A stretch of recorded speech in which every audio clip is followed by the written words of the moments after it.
पिबन्ति पवनन् न च दुर्बलास्ते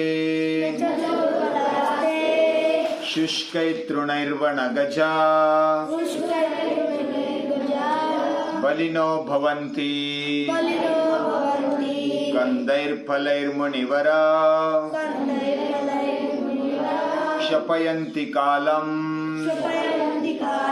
संतोषैव पुरुषस्य परन्निधानम्।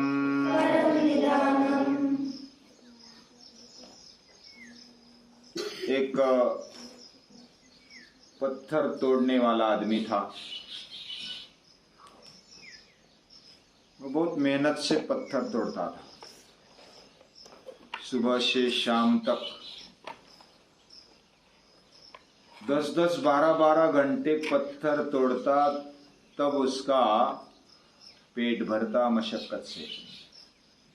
यानी बहुत मुश्किल से वो अपना पेट भर पाता, अपने कुटुंब का पेट भर पाता, लेकिन हर रोज 10-10, 12-12 घंटे पत्थर तोड़ता। उसको लगा कि क्या ये जिंदगी है, पत्थर फोड़ रहा हूं, मुश्किल से पेट भर रहा है। मैं अगर धनिक होता तो अच्छा होता। धनिक यानी पैसे वाला, धनवान। तो भगवान ने उसकी इच्छा पूरी कर दी, धनिक बना दिया, धनवान बना दिया। धनवान बना दिया, बहुत अच्छा चलने लगा। लेकिन एक दिन राजा ने बुलवाया, ए धनिक, आजा मेरे पास, मुझे धन चाहिए, तेरा धन दे दे। टैक्स मंगवाया। उसको लगा कि मैं कमाता हूं और वो मुझे चाहिए, तो राजा मांग रहा है, ये अच्छी बात नहीं है। उसको ऐसा लगा कि राजा मेरे पास मांगता है, राजा मुझे बुलाता है और राजा जैसा कहे वैसा मुझे करना पड़ रहा है, तो मैं राजा बन जाऊं, ऐसा उसको लगा। भगवान ने वो भी बात पूरी कर दी, वो भी राजा बन गया। अभी राजा बन गया तो पहले पहले तो उसको लगा बड़ा आराम से चल रहा है, लेकिन राजा के भी बहुत सारे कार्य होते हैं। उसको ज्यादा प्रेशर, तान तनाव होता है। कोई आक्रमण न करे, सभी प्रजा को इकट्ठा रखे, उसको सुसंस्कृत बनाए। ऐसा एक दिन राज्य में घूमते घूमते दोपहर हो गई और उसको धूप लगने लगी। धूप वाले दिन थे तो सूर्य बहुत ही तपता था और धूप लगने लगी, तो उसको लगा कि अरे, राजा होने पर भी सूर्य मुझे तकलीफ दे रहा है, तो मैं सूर्य बन जाऊं, ऐसा उसको लगा। तो भगवान ने वो भी इच्छा पूरी कर दी। अभी कहानी में तो भगवान इच्छा पूरी कर देता है, बहुत ही जल्दी पूरी कर देता है। तो सूर्य बन गया। सूर्य बन गया तो तपने लगा, दूसरों को तपाने लगा। लेकिन अचानक धूप के दिन खत्म हो गए, बादल आ गए उसके सामने, और बादल आने पर वो उसका प्रकाश रोक दिया। उसको लगा कि अरे, मेरा प्रकाश रोक रहा है, ये कितना बड़ा मैं हूं, मेरा प्रकाश रोक रहा है। उसको अच्छा नहीं लगा। वो विचार करने लगा कि ये बादल, ये कितना इधर घूमता है उधर घूमता है, मैं तो बस अपना कार्य कर रहा हूं। बादल तो एकदम हवा में आह्लाद मजा कर रहा है। उसको लगा कि मैं बादल बन जाऊं। तो फिर से राजा भगवान ने उसकी इच्छा पूरी कर दी, वो बादल बन गया।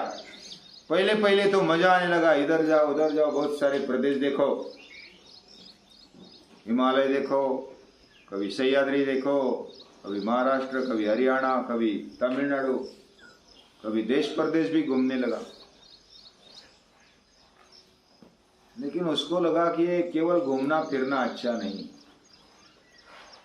उसका कुछ उपयोग नहीं। लोग तो गाली देते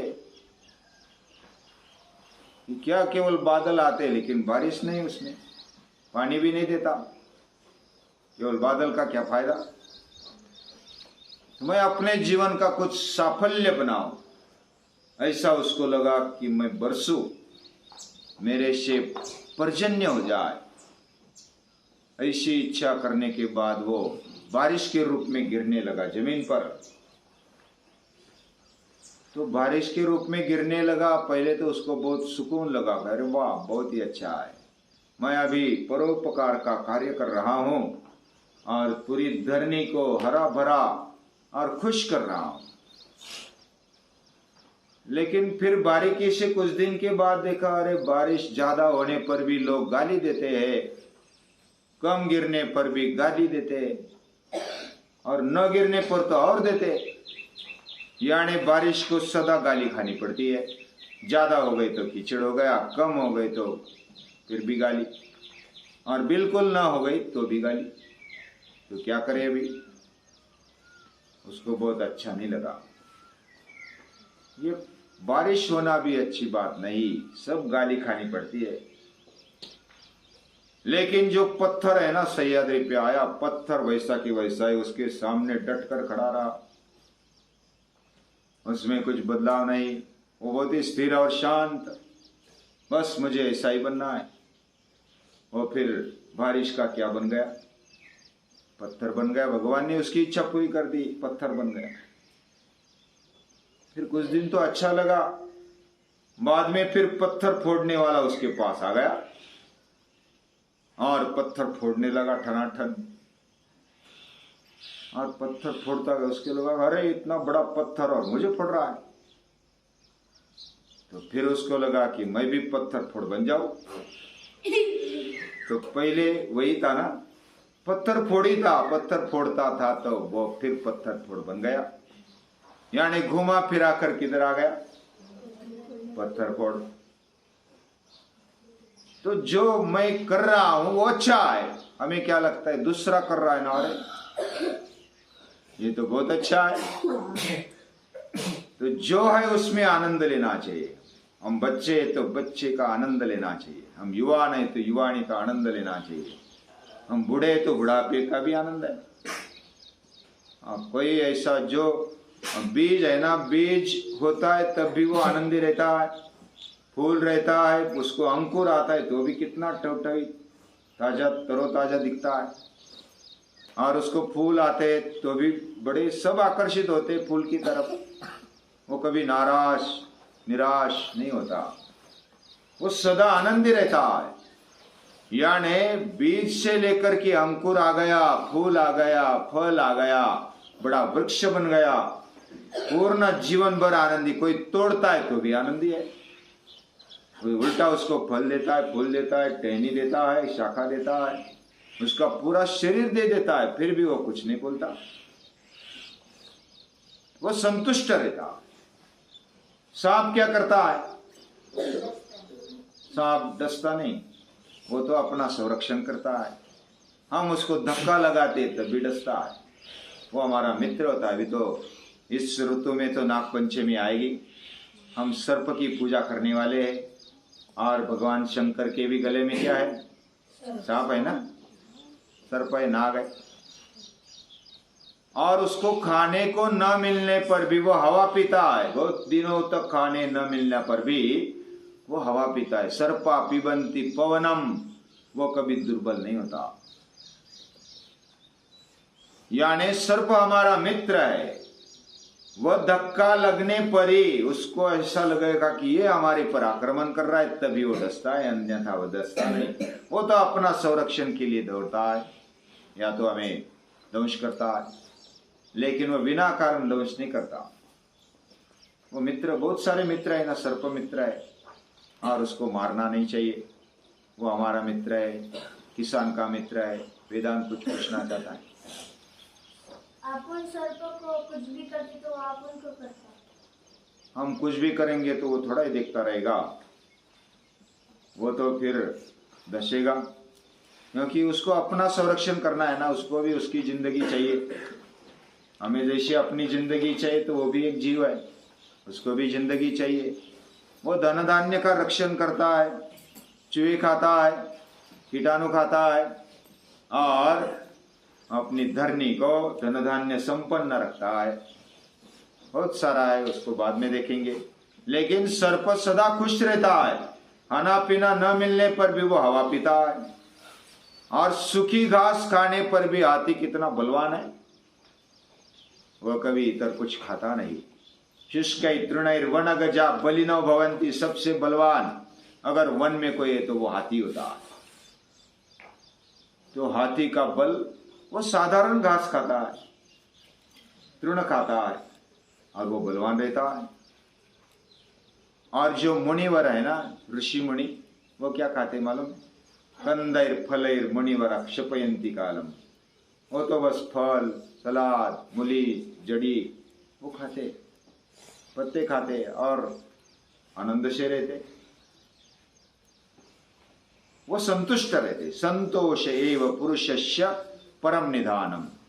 संतुष्टि ये पुरुष का, ये सभी मनुष्य मात्र का ये वैभव है, खजाना। और ऐसा खजाना हमारे पास भी होना चाहिए। योग में इसको नियम में लाया है। नियम यानी शौच, संतोष, तप, स्वाध्याय, ईश्वर प्रणिधान। ये नियम यानी कुछ व्रत लेना पड़ता है और कुछ जबरदस्ती हमारे जीवन में इसको लाना होता है, इसको नियम बोलते हैं। जानबूझकर लाना। हमें सुबह उठकर स्नान करना अच्छा नहीं लगता, लेकिन स्नान करने से शुद्धि हो जाती है तो करना होता है। हमारा शरीर स्वच्छ होना चाहिए, योग करना, सूर्य नमस्कार करना, व्यायाम करना अच्छा नहीं लगता, फिर भी हमें अच्छा रहना है, तंदुरुस्त रहना है तो करना होता है, वो शुद्धि के लिए। और वैसा भी संतुष्ट रहना होता है, यानी कि वो मानना चाहिए हमें हमारे मन का सब कुछ मिलेगा ऐसा नहीं होता, जो भी मिले उसमें संतुष्ट रहना यह आवश्यक होता है। सबको सब कुछ मिलता है क्या? जैसा वो पत्थर फोड़ इधर गया उधर गया, लेकिन कभी ना किसी को, सभी को प्रॉब्लम है। सूर्य को भी समस्या है, उसको भी ग्रहण लगता है, उसके भी सामने बादल आ जाते हैं, उसको भी समस्या है, सभी को समस्या है। ये संतुष्ट रहना होता है। वैसा तप भी करना होता है, मेहनत करनी होती है, स्वाध्याय भी करना होता है। स्वाध्याय ऐसा अपने आप नहीं होता, खुद का अभ्यास करना होता है। और ईश्वर प्रणिधान, भक्ति भी करनी होती है, बिना किए कुछ मिलता नहीं, ये गीता कहती है। और इसलिए संतुष्टि हमारे जीवन में होना ये हमारा एक आवश्यकता है, और उसको हमारे मन को, हमारे अंतःकरण को वैसा बनाना होगा। यानी किसी बात में क्या देखना, कोई आधा ग्लास देखता है तो बोलता है आधा खाली है भैया, कोई आधा भरा हुआ देखकर अरे आधा तो भरा है, कोई इसमें भी सोचता है ये तो आधा हवा से भरा है, आधा पानी से भरा है। यानी सकारात्मक दृष्टि ये लानी होती है हमारे बुद्धि में, हमारे विचारों में। ये सकारात्मक वृत्ति विचार पूर्वक लानी होती है। वैसा हम लाएंगे, अपने बुद्धि को जागृत रखेंगे, अपने अंतःकरण को प्रसन्न रखेंगे और जीवन को जिएंगे। सभी को नमस्कार।